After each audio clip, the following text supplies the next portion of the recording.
नमस्कार दोस्तों, मैं दिव्यांश आप सभी का स्वागत करता हूं आपके अपने चैनल द एग्जाम्स अड्डा में। उम्मीद करता हूं कि आप सभी लोग शाकुशल होंगे। दैनिक रोजगार समाचार की आज की एक श्रृंखला में आप सभी का विशेष स्वागत है। आज हम लोग चर्चा करेंगे उत्तर प्रदेश पुलिस कांस्टेबल भर्ती के बारे में। इसको लेके क्या नई इंफॉर्मेशन, क्या नई जानकारियां आई हैं। साथ में यूपी पीसीएस के अभ्यर्थी लगातार अपनी मांग को आयोग के समक्ष रख रहे हैं। इसमें क्या अपडेट्स हैं, क्या नए इंप्रूवमेंट्स हो रहे हैं, इन सभी विषयों के बारे में चर्चा करेंगे। साथ में कल का आंदोलन कैसा रहा, आज के आंदोलन के क्या अपडेट्स हैं, ये अपडेट्स जानेंगे। इसके बाद हम लोग चर्चा करेंगे यूपी ट्रिपल एस सी अधीनस्थ सेवा चयन आयोग एएनएम भर्ती के बारे में। जिन भी छात्राओं का एएनएम का एग्जाम्स है वो इस वीडियो को जरूर देखिएगा, उनके लिए एक बहुत महत्वपूर्ण जानकारी है। इसके बाद चर्चा करेंगे आयोग ने क्या नई नोटिस निकाली थी। 69,000 पदों के आरक्षण के विषय में आज सुप्रीम कोर्ट में एक सुनवाई है। ये हमारे मुख्य पॉइंट्स रहेंगे। तो चलिए आज के सेशन को स्टार्ट करते हैं। आज के सेशन को स्टार्ट करने से पहले आज हम लोग अपने पहली पॉइंट्स को देखने से पहले चर्चा करते हैं बेहतरीन सी पुस्तिका है जो आप अपने नियर बाय किसी भी शॉप से पा सकते हैं, किसी भी शॉप से प्राप्त कर सकते हैं। अगर आपको किसी शॉप में नहीं मिलती है तो आप ऑनलाइन नीचे डिस्क्रिप्शन में इसका लिंक लगा होगा, वहां से भी प्राप्त कर सकते हैं। एएनएम स्वास्थ्यकर्ता के पदों की या महिला पदों के लिए भर्ती है, जिसके लिए इस बुक्स की सबसे अच्छी खासियत क्या है, कौन से मुख्य पॉइंट्स हैं, उन पे ध्यान रखिएगा। इसमें 2500 से ज्यादा क्वेश्चंस मिल जाएंगे और ये वो क्वेश्चंस हैं जो आपके एग्जाम्स में आए हुए हैं, ऑब्जेक्टिव वाइज हैं। साथ में इसमें मिलेगा 25 प्रैक्टिस सेट्स। ये प्रैक्टिस सेट देखिए, सॉल्व करने का मेथड समझिएगा ताकि आप अपने तैयारी में चार चांद लगा सकें। किस तरह से, आपको सबसे पहले अपना एक प्रैक्टिस सेट्स ओपन करना है। जस्ट सपोज ये प्रैक्टिस सेट्स है और आपको अपने साथ एक ओएमआर सीट भी रख लेनी है। उस ओएमआर सीट के बल पे आप अपने आंसर्स फाइंड कर सकते हैं कि क्या आप गलती कर रहे हैं क्या नहीं। जस्ट सपोज जैसे मेरा ये 23वें नंबर क्वेश्चन में 4 ऑप्शंस लगाए, बाकी में हमने 4 ऑप्शंस दिए। इसके बाद खुद की आंसर सीट को, खुद की ओएमआर सीट को चेक करना है और चेक करते समय हमें पता चलता है कि 47 क्वेश्चंस मेरा गलत हो गया। इसमें जो गलतियां हुई उन गलतियों को हम लोग क्वेश्चंस जस्ट समाप्त होते ही, जहां से आपकी क्वेश्चन सीरीज समाप्त होगी, क्वेश्चन सीरीज के समाप्त होते ही आपको इसकी आंसर की मिल जाएगी। आंसर की में कौन सा सही थे, हमारा 47 नंबर क्वेश्चन गलत हुआ था। अब देखिए 47 नंबर क्वेश्चन का कितना अच्छा एक्सप्लेन किया गया होगा। इस एक्सप्लेनेशन को देखिए। सिजोफ्रेनिया एक मानसिक विकार है जिसमें असमान व्यवहार, अजीब भाषण और वास्तविकता को समझने में की क्षमता में कमी होती है। मतलब सिजोफ्रेनिया से संबंधित जो भी पॉइंट्स हुए, जो भी हाईलाइट्स पॉइंट हुए, सारी आपकी नजरों में आ गए। अब आपकी नजरों से कुछ भी दूर नहीं गया। अतः अब ये पॉइंट्स आपको कंफर्म हो गया कि अगर तैयारी करनी है तो तैयारी करते समय सिर्फ क्वेश्चंस नहीं पढ़ने हैं, सिर्फ क्वेश्चन आंसर नहीं ध्यान रखने हैं। क्वेश्चन आंसर के साथ हमें उसका डिटेल एक्सप्लेनेशन भी पता होना चाहिए कि इसका डिटेल एक्सप्लेनेशन क्या रहेगा, इसका सही जवाब क्या है। सही जवाब के साथ साथ उसमें कौन कौन से पॉइंट्स रहेंगे जो हमारे एग्जाम्स में आ सकते हैं। तो इस तरह 360 व्यूज की तैयारी कराने के लिए यह चच्चू पब्लिकेशन की पुस्तिका आपके लिए बड़े काम देगी। इसका लिंक डिस्क्रिप्शन में मिल जाएगा। उम्मीद करता हूं कि अब आप लोग इस बुक को परचेस कर चुके हैं या परचेस करने जा रहे होंगे। देखते हैं हम लोग आगे इन्फॉर्मेशन के बारे में कि क्लास में कौन कौन से नए अपडेट चल रहे हैं। उत्तर प्रदेश पुलिस कांस्टेबल भर्ती के बारे में अगर इसको हम लोग देखेंगे तो आज न्यूज में एक नई खबर देखने को मिलती है। नवंबर के तीसरे सप्ताह में जारी हो सकता है लिखित परीक्षा के लिए कट ऑफ लिस्ट। सिपाही नागरिक पुलिस 60,244 पदों पे होने वाली सीधी भर्ती का इंतजार खत्म। उत्तर प्रदेश भर्ती व प्रोन्नति बोर्ड नवंबर के तीसरे सप्ताह में लिखित परीक्षा की कट ऑफ जारी कर रहा है। इसमें 3 गुना अभ्यर्थियों को वरिष्ठता के आधार पर शारीरिक दक्षता परीक्षा व दस्तावेज के सत्यापन के लिए बुलाया जाएगा। पीटी और डीवी, इसकी डेट कब मिलेगी, 3 सप्ताह में, मतलब नवंबर का तीसरा सप्ताह मतलब 21 तारीख तक आप लोगों के पास इसकी गुड न्यूज देखने को मिल जाएगी। अब केवल कुछ ही पल बचे हैं, कुछ ही दिन बचे हैं। जिन लोगों की शारीरिक दक्षता परीक्षा पीटी प्रिपरेशन नहीं हुई है, अब आप प्रिपरेशन को थोड़ा सा स्ट्रॉन्ग कर दीजिए। इसमें कोई भी कमी मत छोड़िए, कोई भी पॉइंट्स मत छोड़िए।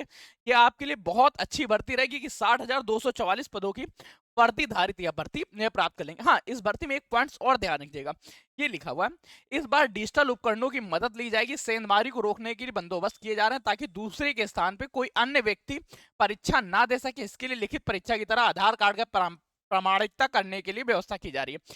साथ ही एआई की मदद से अभ्यर्थियों की पहचान सुनिश्चित की जाएगी। ये पहला एग्जाम होगा जिसमें एआई आर्टिफिशियल इंटेलिजेंस की मदद ली जा रही है उत्तर प्रदेश भर्ती बोर्ड द्वारा। अब इसके बाद चर्चा करते हैं अगली जानकारी के बारे में। आर पार की लड़ाई के अंतर्गत देखती है यूपी पीसीएस के अभ्यर्थी लगातार अपनी मांगों को रख रहे हैं, जिनकी मांगे बड़ी उचित हैं। अभ्यर्थियों ने घेरा यूपी पीएससी को, बैरिकेडिंग तोड़कर आगे बढ़े, पुलिस ने भांजी लाठियां। मैं वहाँ की वास्तविकता के बारे में बताना चाहूँगा कि इस तरह पुलिस भी बहुत ज़्यादा कोऑपरेटिव थी। इन्होंने भी कोई लाठियाँ भाजने जैसा ये जो दृश्य देखे गए हैं, ये सिर्फ़ 1 या 2 जगह ही ऐसे दृश्य हुए हैं। जब बैरिकेडिंग टूट गई थी, बैरिकेडिंग तोड़ने के बाद 1-2 जगह ही ऐसे दृश्य देखने को मिले। बाकी ये केवल समाचार पत्र हैं, जो केवल और केवल लाठियाँ भाजना इस तरह के शब्द ही प्रयोग करते हैं। वास्तविकता ये थी कि पूरा पुलिस प्रशासन भी विद्यार्थियों के साथ था और विद्यार्थियों की बहुत ज्यादा मदद की है। केवल शांति व्यवस्था को बनाए रखते हुए पूरा आंदोलन संचालित हुआ। कल का दिन में आयोजन संचालित हुआ। आज सुबह भी ज्यादा से ज्यादा मात्रा में लोग पहुंच रहे थे। आज थोड़ी संख्या बल कल से कम थी, परंतु उम्मीद है कि अभी दोपहर में थोड़ी संख्या बल बढ़ी है और धीरे धीरे संख्या बल बढ़ती रहेगी। और अभ्यर्थीगण तब तक मांग करना चाहते हैं।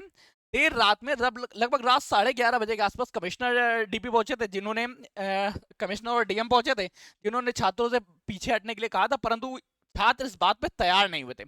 छात्रों का कहना है जब तक हम अपनी मांगों को लेके एक समुचित व्यवस्था के अंतर्गत पत्र नहीं प्राप्त कर लेते, तब तक हम अपनी मांगों से दूर नहीं हटेंगे, जो कि एकदम सही है।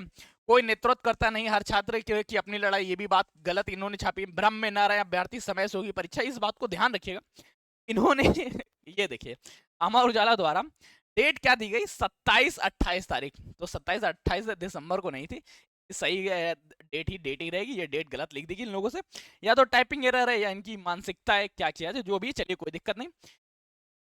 अभ्यर्थियों का धरना प्रदर्शन कल का तो असफल रहा था। कल कोई भी सही जानकारी, सटीक जानकारी आयोग द्वारा नहीं दी गई।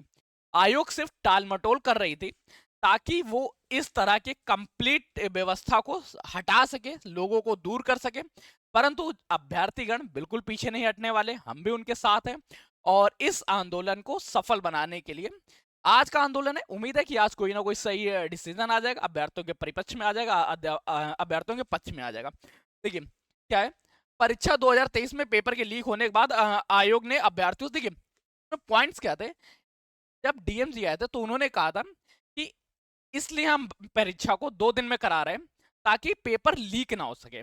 परंतु ध्यान से देखिएगा, तो यूपी पुलिस का पेपर था, 5 दिन में होता है, 10 शिफ्ट में होता है, फिर भी लीक हो जाता है। 1 दिन में पेपर कराना, 5 दिन में पेपर कराना, दिन कभी भी इस बात का डिसाइड नहीं करते कि पेपर लीक होगा या नहीं। पेपर लीक होना हमेशा व्यवस्था के अधीन रहता है। व्यवस्था अगर साथ देगी तो कभी पेपर लीक नहीं हो सकता है। इस पॉइंट्स को ध्यान रखिएगा। इसी बात पे बाकी हम लोग चलते हैं आगे, पॉइंट्स के बारे में चर्चा करते हैं। परीक्षा आयोग ने कहा है, आज पेपर में बाकायदा दिया है कि आयोग का कहना है कि परीक्षा की भी तैयारी पे आप ध्यान दीजिए, परीक्षा की तैयारी करते रहिए, क्योंकि परीक्षा ऑन टाइम होगी, परीक्षा को लेके कोई चेंजमेंट्स नहीं होगा। फिर इसके बाद हम लोग देखते हैं, प्रतियोगी छात्रों ने आज के दिन नारा दिया, ना हम बटेंगे ना हटेंगे। आयोग पर छात्रों का मेला दिन भर लगा रहा। एक समान मूल्यांकन, स्पष्ट नॉर्मलाइजेशन के अगेंस्ट में थे। इस तरह की खबरें देख सकते हैं, पर पूरा शांतिपूर्वक हुआ था, कोई भी अराजकता नहीं हुई थी। फिर देखते हैं इसके बाद, चर्चा करते हैं 69,000 आरक्षण भर्ती, 69,000 शिक्षक भर्तियों के बारे में। इसकी पहली डेट मिली थी 10 तारीख को, 10 नवंबर के बाद इसकी डेट मिली थी 12 नवंबर, जिसकी सुनवाई आज सुप्रीम कोर्ट में होने वाली है। इसका डिसीजन जैसा ही आएगा, कुछ भी डिसीजन होता है तो इसके बारे में हम आप लोगों से अवगत कराएंगे। अभी के लिए जानकारी इतनी है कि इसकी जल्दी न्यूज आप लोगों के समक्ष आने वाली है। तब तक के लिए जुड़े रहिएगा द एग्जाम्स अड्डा पे। हाँ, हम लोग आप लोगों के लिए थोड़ी सी कुछ और अच्छी पॉइंट्स लेके आने वाले हैं, जो आपके बड़े काम की हैं, उनको भी थोड़ा सा ध्यान दे दीजिएगा। देखिए, अभी हमारे द्वारा उत्तर प्रदेश अधीनस्थ सेवा चयन आयोग यूपी ट्रिपल एससी की प्रिपरेशन के लिए सभी बैचेस फ्री ऑफ कॉस्ट चल रहे हैं। जो प्रैक्टिस बैच है, इनको जुड़ जाइएगा ताकि आप लोगों की तैयारी अच्छे से हो सके। चाहे आपका कनिष्ठ सहायक का एग्जाम हो, आप ग्राम पंचायत अधिकारी बनना चाहते हो, आपका स्टेनो का एग्जाम हो, या भविष्य में आप लेखपाल बनना चाहते हैं। इसके साथ अन्य पदों के बारे में चर्चा करें तो अभी हमारे इस प्रारंभ किया आप लोगों ने एसएससी जीडी के बैचेस के बारे में। एसएससी जीडी के बैच को जल्द से जल्द ज्वाइन कर लीजिएगा, और इन सभी के लिंक डिस्क्रिप्शन में मिल जाएंगे। चच्चू पब्लिकेशन के बुक के लिंक डिस्क्रिप्शन में मिल जाएंगे। तब तक के लिए सेशन को यहीं रखते हैं। उम्मीद करता हूं कि आपको हमारी आज की जानकारियां पसंद आई होगी। सेशन अगर अच्छा लगे तो सेशन को लाइक करिए, दोस्तों शेयर करिएगा, चैनल को सब्सक्राइब कर लीजिएगा। तब तक के लिए कीप स्टडी, कीप स्माइलिंग, पढ़ते रहिए, मुस्कुराते रहिए। पढ़ाई मुस्कुराहट एक साथ अच्छी लगती है, अकेले में दोनों ही अधूरे। धन्यवाद दोस्तों।